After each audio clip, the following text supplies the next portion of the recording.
गुलाबी नोट, रंग बिरंगे नोट, करारे नोट, नोट की इतनी गड्डियां कि ममता के मंत्री पार्थ की गद्दी चली गई। अर्पिता मुखर्जी गिरफ्तार हुई, लेकिन अर्पिता के हर घर में मानो खजाना छिपा हो।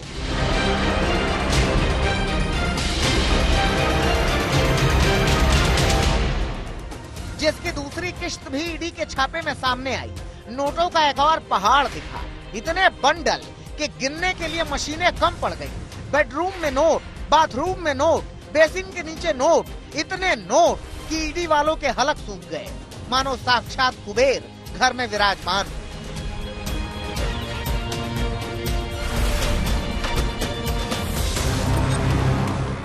बेघलिया इलाके में हुई छापेमारी में 27 करोड़ 90 लाख कैश मिला। घर में 2000 और 500 के नोटों के बंडल मिले। 2000 रुपए के नोटों से 50 लाख रुपए के बंडल और 500 रुपए के नोटों से 20 लाख रुपए के बंडल बनाए गए थे। वहीं करीब 5 किलो सोना था। इनमें 1-1 किलो की 3 सोने की ईंटें, करीब 500 ग्राम के 6 कंगन और एक सोने का पेन मिला है। सबसे चौंकाने वाली बात, इतनी भारी रकम किसी कमरे या अलमारी में नहीं रखी थी, बल्कि इसे टॉयलेट में छिपाया गया था। जी हाँ, फ्लैट के बाथरूम में यह खजाना दबा हुआ था। जो बेलघुरिया में स्थित एक हाउसिंग सोसाइटी है, वहां के जो ये फ्लैट है, यहाँ पर एनफोर्समेंट डायरेक्टरेट के ऑफिशियल्स का छापा पड़ा। उसके बाद करीब 10 घंटे तक 5 मनी काउंटिंग मशीन के जरिए गिनती की गई। तो उसके बाद इतने भारी पैसे उनके हाथ लगा है। इसके अलावा जो बताया जा रहा है कि बहुत से कहा जा रहा है कि करीब 5 केजी सोना भी उनके हाथ आया है। लेकिन अब सवाल होता है कि किस तरीके से इतनी पैसा यहाँ पर वो रखे थे। प्रवर्तन निदेशालय ने जब से करप्शन के दलदल की गहराई मापने की कोशिश की है, एक के बाद एक जायदादों का जखीरा मिल रहा है। ये दौलत इतनी बड़ी है कि अधिकारियों को इसे गिनने में 10 घंटे लग गए।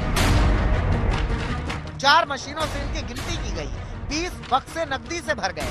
10 घंटे नोटों की गिनती में लग गए। एक ट्रक में पूरी दौलत भर के ले जाना पड़ा। अर्पिता के ठिकानों से बरामदगी का आंकड़ा आंखें खोल देने वाला है। नकदी जेवरात का हिसाब किताब करें तो आप पाएंगे कि भ्रष्टाचार का बही खाता कितना भारी और मोटा होता जा रहा है।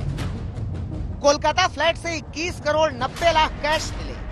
बेलघरिया फ्लैट से 27 करोड़ 90 लाख कैश मिले। कोलकाता फ्लैट से करीब 76 लाख का सोना मिला और बेलघरिया फ्लैट से करीब 4 करोड़ 31 लाख का सोना मिला। यानी अब तक करीब 56 करोड़ की रिकवरी हो चुकी है। लेकिन ये अभी अंत नहीं है। ईडी के सूत्रों की माने तो ये आंकड़ा 100 करोड़ के पार जा सकता है। ईडी को अर्पिता मुखर्जी के एक और फ्लैट का पता चला है। ये फ्लैट कोलकाता एयरपोर्ट के पास चिनार पार्क में है। सबसे बड़ी बात, कितनी अकूत दौलत मिलने के बाद भी फ्लैट का करीब 11,000 का मेंटेनेंस बकाया है। अकाउंटेंट के मुताबिक अर्पिता को कई बार मेल करने के बाद भी अर्पिता की ओर से कोई जवाब नहीं मिला है। 18 घंटे तक चली रेड में अर्पिता के फ्लैट से 3 डायरी भी मिली, जिनमें लेन देन का रिकॉर्ड कोडवर्ड में दर्ज है। जांच एजेंसी ने घर से 2600 पेज का एक दस्तावेज भी बरामद किया है, जिसमें पार्थ और अर्पिता की ज्वाइंट प्रॉपर्टी का जिक्र है। उधर छापेमारी और हंगामे के बीच आज टीएमसी की बैठक हुई, जिसमें ममता के बाद पार्टी के सबसे बड़े नेता और मंत्री पार्थ चैटर्जी को मंत्री पद से हटाने का फैसला किया गया। जांच पूरी होने तक पार्थ को टीएमसी के सभी पदों से हटा दिया गया है। लेकिन ये मुश्किलों की शुरुआत है, क्योंकि ईडी सूत्रों की माने तो पूछताछ में सहयोग करते हुए अर्पिता ने पार्थ चैटर्जी का नाम लिया है। पूछताछ में अर्पिता ने इस बात को कबूला है कि पैसे पार्थ चैटर्जी के हैं और उसका घर पैसे रखने के लिए इस्तेमाल किया गया था। अर्पिता के मुताबिक पार्थ चैटर्जी कभी कभार इस फ्लैट में आते थे और उन्हें ही रुपए के बारे में जानकारी थी। अर्पिता ने कहा कि उसे मालूम था कि फ्लैट में रुपए हैं, पर इतने रुपए हैं इसके बारे में पता नहीं था। शुरुआती पूछताछ में उसने ईडी को नहीं बताया था कि उसके दूसरे घर में भी कैश है। लेकिन प्रॉपर्टीज की डिटेल्स मिलने के बाद जब ईडी ने रेड की तो उन्हें करोड़ों रुपए कैश और कई किलो सोना मिला। उधर ईडी की छापेमारी के साथ ही बीजेपी ने हमले तेज कर दिए हैं। आज कोलकाता में बीजेपी की ओर से जबरदस्त विरोध प्रदर्शन किया गया। वहीं टीएमसी इन पैसों से संबंध होने की बात से इनकार कर रही है। बोल दिया था जिस दिन 20 करोड़ मिला, तो ये तो खाली कण मात्र है। तो वो पता चल रहा है, हमें मालूम है, सामान्य लोगों को मालूम है कहाँ बिल्डिंग है, कहाँ होटल है, कहाँ रिसोर्ट है, कहाँ फ्लैट है, कहाँ पैसा है, सब जानते हैं।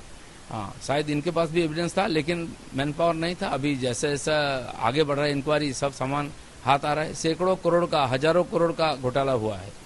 जॉन जॉन को लूटा गया बंगाल का पूरा। पहले वो लेडी के साथ हमारे पार्टी का और गवर्नमेंट का कोई ताल्लुक नहीं है। हमारे पार्टी की तरफ से जैसे स्टेटमेंट आया, हमारे सुप्रीमो की तरफ से जैसे स्टेटमेंट आया, वही हमारा स्टेटमेंट है कि law will take its own course, कोई नहीं बचेगा।